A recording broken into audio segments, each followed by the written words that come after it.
What the hell's going on with the Philadelphia Eagles off the field? A.J. Brown's calling out Jalen Warren after the game. Jalen Hurts after the game, saying passing is what is wrong with the Philadelphia Eagles offense. Meanwhile, Brandon Graham is dropping just crazy quotes saying, quote, the person that's complaining needs to be accountable. I don't know the whole story, but I know that Hurts is trying and Brown could do a little better with how he responds to things. They were friends before this, but things have changed. And I understand that because life happens. But it's the business side that we have to make sure the personal stuff doesn't get in the way of the business. That has turned into Donovan McNabb and Terrell Owens beefing on Twitter. It is just a madhouse in Philadelphia right now. And man, that's got to work in the Pittsburgh Steelers' favor because Pittsburgh's got no distractions. In fact, Mike Tomlin went on a whole thing about how the Steelers played man for man. Everybody chips in. This is a team working as a team football against the Cleveland Browns. And the Philadelphia Eagles are falling apart right in front of us. After 2 weeks ago, we're talking about, man, they might be it. This might be a team that could beat the Steelers. That is the most dangerous game on their schedule. Might be the easiest where we stand right now. I mean, drama is never good.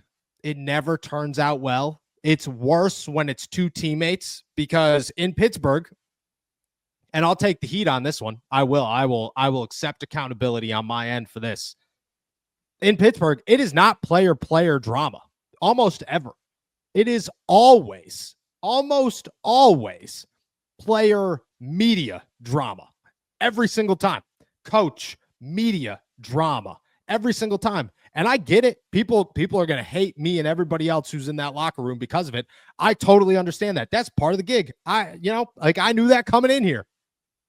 But I'll take that, and every fan should take that. That if the team you are rooting for is beefing with the people talking and not the other people in the locker room, that's a massive win. If nobody else is chiming in, I mean, in Pittsburgh, dude, people say some stuff. Nobody says what Brandon Graham said. Nobody's like, yeah, they actually hate each other. It's terrible. Like, Deontay Johnson punched Mitch Trubisky in the face.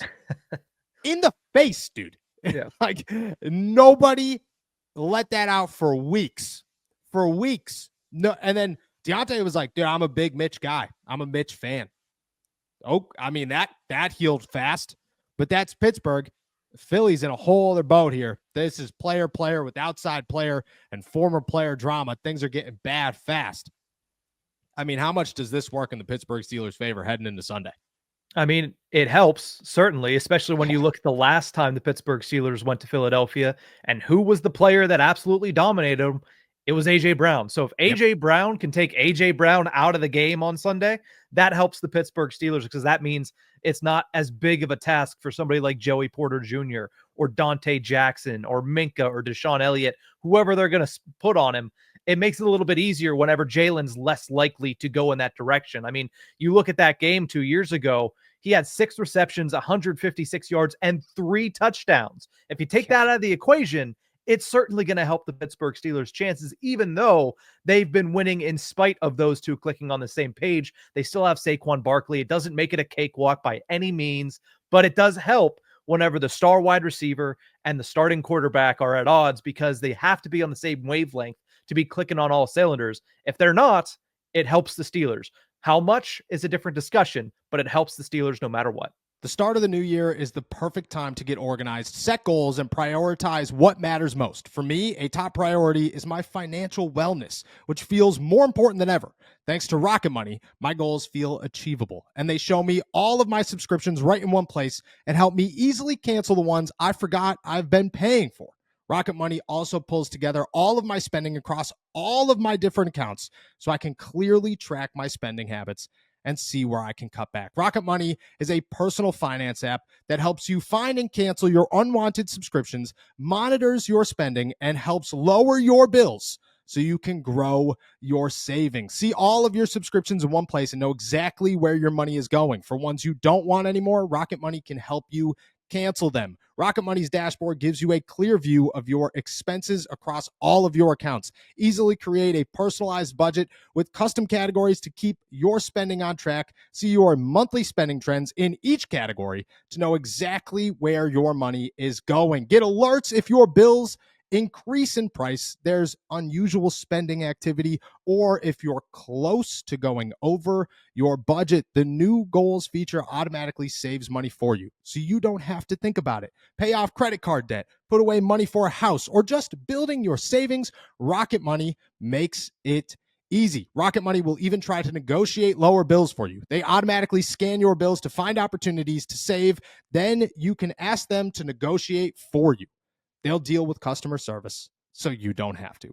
Rocket Money has over 5 million users and has saved a total of 500 million in canceled subscriptions, saving members up to $740 a year when using all of the app's premium features. Cancel your unwanted subscriptions and reach your financial goals faster with Rocket Money.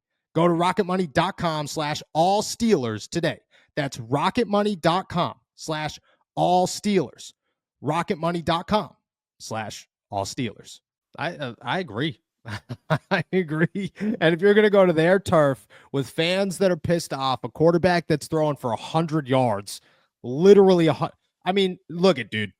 If Russell Wilson threw for 100 yards without George Pickens, people be losing their minds. This guy sucks. The offense is over. Fire Arthur Smith. Get Mike Tomlin out of here. You got to go get a wide receiver today.